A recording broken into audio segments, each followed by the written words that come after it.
Okay जी, बिस्मिल्लाहिर्रहमानिर्रहीम। तो हम न्यूट्रिशन वाला चैप्टर डिस्कस कर रहे थे। अब इसके अंदर ना मीट, गोश्त, इसके बारे में थोड़ी सी इंफॉर्मेशन होनी चाहिए। किस किस चीज़ को होता है, एक होता है बीफ, ठीक है, मतलब जो कि मीट ऑफ द कैटल, जो गाय भैंस वगैरह का, ये सस्ता होता है, ठीक है।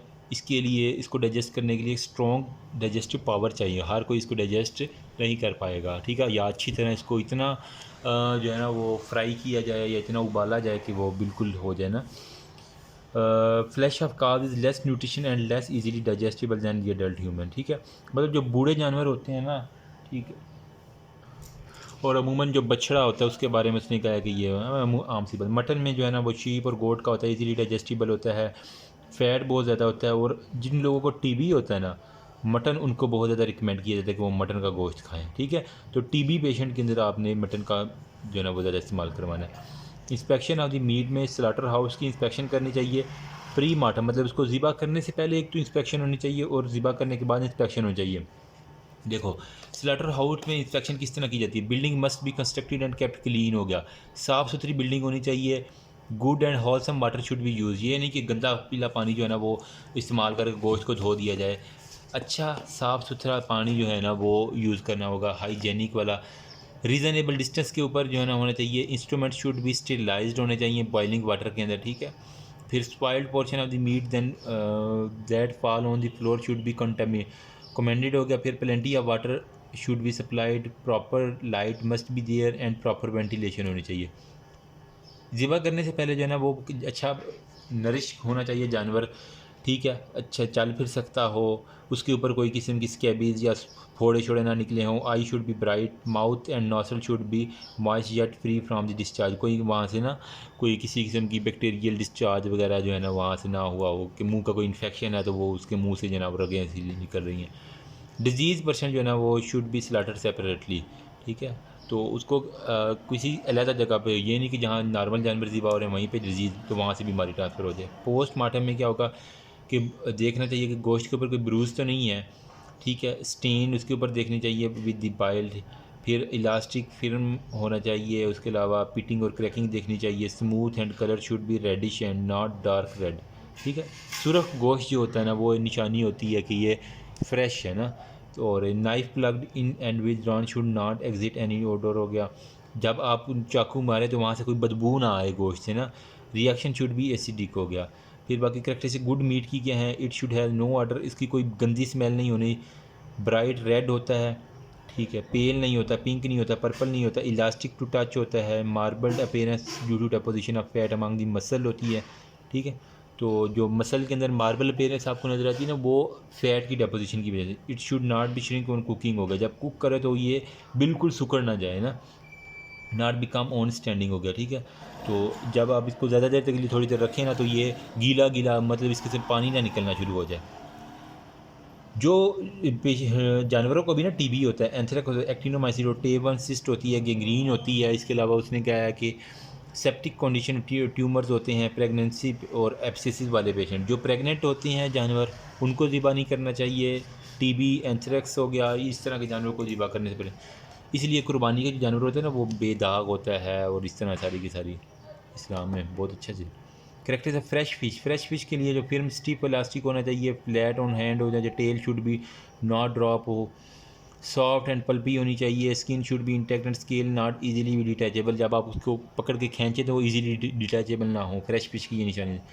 If decompose body become flaccid and blood run out of the dull red liquid, हो गया, विद द ऑफेंसिव वाटर, हो गया। Fish should be cut in open and in और रिमूव सॉफ्ट एंड कार्बोसरी।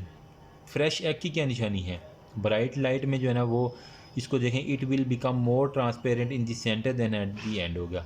तो जो आपका फ्रेश एग होगा उसको आप लाइट के ऊपर देखेंगे ना तो आपको सेंटर वाला जो है ना वो ट्रांसपेरेंट नज़र आएगा देन दी लार्जर एंड।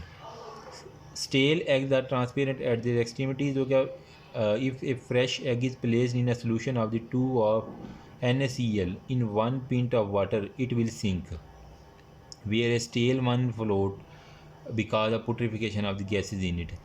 जो वक्त सही अंडा होगा ना आप उसको नमक के अंदर पानी डाल के रखेंगे ना तो वो नीचे बैठ जाएगा, लेकिन जो पुट्रीफाइड होगा वो क्या करेगा, वो फ्लोटिंग करना शुरू कर देगा। एग की शेल में शेल जो है ना 15-12% होता है, वाइट जो 50% और यॉक के अंदर जो है ना वो कंपोजिशन ये सारी की सारी आपने लिखी रटा मारने वाली हैं। मीट बोन डिजीज़ में जो है ना बोवाइन ट्यूबरकुलोसिस है, सैल्मोनेलिस, एंथ्रेक्स एशिगेलोसिस हो गया, टीनियासिस हो गया, स्टेप्टोकोकस इन्फेक्शन बच्चों वाली बात है। सोर्सेज क्या हैं हमारे पास?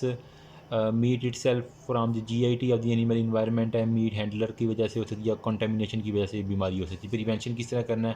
काज ऑफ द डिजीज उसको ट्रीट करो और इंस्पेक्शन करो मीट की स्लाटर हाउस में, एनिमल जो है ना disease describe before, isolation of the disease person हो गया, proper treatment of the patient हो गया। बाकी मिल्क के बारे में है तो इम्पोर्टेंट है ये 81 to 88% जो है ना इसकी रेंज पानी होता है। प्रोटीन इसके अंदर 2.5 to 4.3% दूध के अंदर प्रोटीन आती है ना, ठीक है।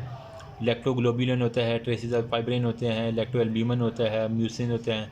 फिर फैट के अंदर exist form of emulsion in the milk हो गया and can be separated by allowing the milk to stand and sorry milk sugar में लैक्टोज और milk sugar is a carbohydrate.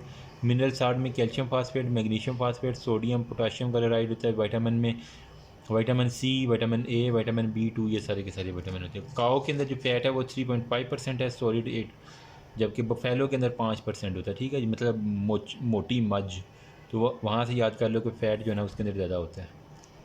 फिर how to humanise cow milk हो गया। Simple method humanisation of the cow milk is, in simple word अगर कहूँ को जो होता है ना ह्यूमनाइजी काउ मिल्क, उसके अंदर आपने एक तो डाइल्यूटेशन करनी है 1 part of the cow milk and 1 part of the water. ये काउ मिल्क हो गया, ये पानी हो गया। Approximate portion of protein of the cow milk to human milk but leave the fat and sugar too low, ठीक है। तो प्रोटीन उसके अंदर डालनी है काउ मिल्क के अंदर, फिर आपने रेक्टिफाई करना है by adding 1 source of water is centrifuge and 1 milk sugar हो गया एवरी पिंट ऑफ डाइल्यूटेड। फिर barely water must be use to prevent the cow milk from clotting. 6 grain soda bicarbonate डालना है to add ounce of the mixture partly neutralise the acid. 2 grain जो है ना वो soda citrate adding increase the digestibility of the casein. मतलब वो किस तरह जो है ना वो इंसानों के लिए उसको जो है ना वो ज़्यादा एक बेनिफिट बनाया जा सकता है। तो इसके अंदर जो ह्यूमन मिल्क होता है ना उसकी उसी तरह का काउ मिल्क को बनाने का ये सारे का सारा प्रोसेस है। पहले एक आपने ये काउ मिल्क लिया, उसको पानी डाला, फिर आपने प्रोटीन उसके अंदर डालनी है, ठीक है, but leave the fat and sugar too low. Fat और शुगर बहुत कम रखनी है, उसको रेक्टिफाई करना है। फिर मिल्क शुगर, फिर उसके बाद मैंने क्लॉटिंग से ना बचाना है काउ मिल्क को। तो 6 ग्राम जो है ना आपने सोडा बाइकार्बोनेट डाल देने हैं। फिर आपने क्या करना है 2 ग्रेन सोडा सिट्रेट डाल देना ताकि वो उसकी जो कैसीन है वो इजीली डाइजेस्टेबल हो जाएगा। ह्यूमन मिल्क के अंदर 88% वाटर होता है जबकि काउ में से 87, शुगर 5 मतलब ह्यूमन मिल्क ज़्यादा ताकतवर है ना, ठीक है। तो वहाँ से देख लेना। डिसएडवांटेज क्या है? It is not sterilise contaminated with polluted water होगा, कॉस्टली होता है, एसेंशियल न्यूट्रिएंट होता है। ये उनके लिए होता है जो बच्चे ना माँ का दूध नहीं पी सकते, उनके लिए बनाने के लिए होता है। फिर मिल्क बोर्न डिजीज़ में टाइफाइड है, पैराथायराइड है, डिप्थीरिया या GIT, ये सारे के सारे जो दूध से आते हैं। Sources of the adulteration of the milk हो गया, ठीक।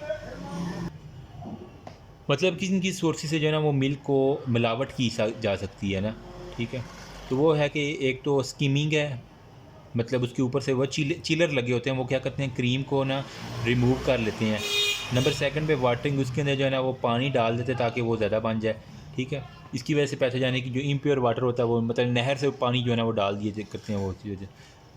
टिकिंग एजेंट चाक हो गया, जेलेटिन हो गया, स्टार शुगर, बाहर से ये चीज़ें ऐड करके सोडा बाइकार्बोनेट ऐड करते हैं, reduce acidity and delay the curdling. Screen जिसे हम कहते हैं ना मीठी जो होती है वो डालते हैं, ठीक है, ताकि जो उसका कड़वा है ना खट्टा खट्टा टेस्ट वो ख़त्म हो जाए। इसके प्रोसेस कहते हैं सोफिस्टिकेशन, आई थिंक इस तरह का कुछ लफ्ज़ है, ठीक है। तो इसके अंदर जो स्क्रीन डालती है ना वो नेचुरल बनाने के लिए। Colouring matter is added to the conceal the skimming हो गया, ठीक है। कोई और कलर जो है ना इस तरह का खादें मैंने सुना था डालते हैं, यूरिया खाद, ताकि उसका कलर आ जाए वाइट। तो बाकी बैक्टीरियल ग्रोथ होती है केमिकल प्रेजर्वेटिव की वजह से। कॉमन प्रिपरेशन होता है ना, क्रीम होता है, बटर होता है, घी में मार्जिनिन चीज़ हो गया, मेल्टेड मिल्क हो। सोर्सेज ऑफ बैक्टीरियल कंटेमिनेशन में इंट्रा मेमरी है, इंट्रोड्यूस ड्यूरिंग मिल्किंग प्रोसेस हो गया, फ्राम यूटेंसिल्स हो गया, कंटेमिनेट ट्रांजिट, ये इन चीज़ों से जो है ना वो कंटेमिनेशन हो सकती है। Method of the rendering milk safe, तो सबसे पहले आपने करना है पास्चराइजेशन। आपने बैक्टीरियोलॉजी में पढ़ा हुआ है हीटिंग करना है मिल्क को टेम्परेचर के ऊपर, ख़ास बॉइलिंग पॉइंट तक मेंटेन करना टेम्परेचर फॉर सर्टेन पीरियड, तो उसके अंदर बैक्टीरिया किल हो जाते हैं विदाउट डिस्ट्रॉइंग दी। उस खास टेम्परेचर पे ना बैक्टीरिया किल हो जाती हैं और उसकी न्यूट्रिटिव वैल्यू भी डिक्रीज़ नहीं होती, और उसके बाद उसको ना जल्दी से ना ठंडा किया जाता है, रैपिड चिलिंग जो है ना उसको। फिर हमारे पास लो टेम्परेचर के अंदर LTT में 62.5 या 144 फ़ारेनहाइट में 30 मिनट के लिए, हाई टेम्परेचर में 72 डिग्री सेंटीग्रेड के ऊपर 15 सेकंड के लिए करना होता है। ठीक है, ये पास्चराइजेशन और स्टेरिलाइजेशन वाला प्रोसेस आएगा। हाई 1 से 2 सेकंड के लिए जो है ना वो 135 से 140 डिग्री सेंटीग्रेड के ऊपर भी कर सकते हैं। इसके अंदर 99.9% बैक्टीरिया किल हो जाते हैं, स्पोर और वो सारे के सारे भी। ये सबसे बेस्ट मेथड है, लेकिन ये एक्सपेंसिव है। ड्राइंग में क्या होता है, passing milk over the steam, ठीक है, तो उसके अंदर क्या होता है, thick film and milk get dried हो गया, सूखा दूध जिसे हम कहते हैं, वो सारे के सारे। इसके अंदर 115 डिग्री सेंटीग्रेड, ये टेम्परेचर याद कर लेना। बॉइलिंग के अंदर जो है ना डोमेस्टिक पर्पज़ के अंदर वो हम खुद जो बॉयल करते हैं। डेंजरस फूड्स कौन कौन सी हैं, रॉ वेजिटेबल, फ्रूट्स हैं, सलाद हैं, ओपन सेल है, कट फ्रूट, ये जो वाटरमेलन तरबूज लगा के बर्फ़ के ऊपर बैठे होते हैं ना, वो सारे के सारे। फिर मिल्क प्रोडक्ट्स हैं, योगर्ट है, लस्सी है, आइसक्रीम है। फिर कंट्रोल में डोमेस्टिक मेयर है, कम्युनिटी मेयर्स हैं। डोमेस्टिक मेयर में बॉइलिंग वाटर है, बॉइलिंग मिल्क है, वाशिंग हैंड है, वाशिंग फ्रूट्स हैं। फिर सैनिटरी डिस्पोजल है। कम्युनिटी में हमारे पास इन्वायरमेंटल, बच्चों वाली बात है, कोई मुश्किल नहीं है इसके अंदर।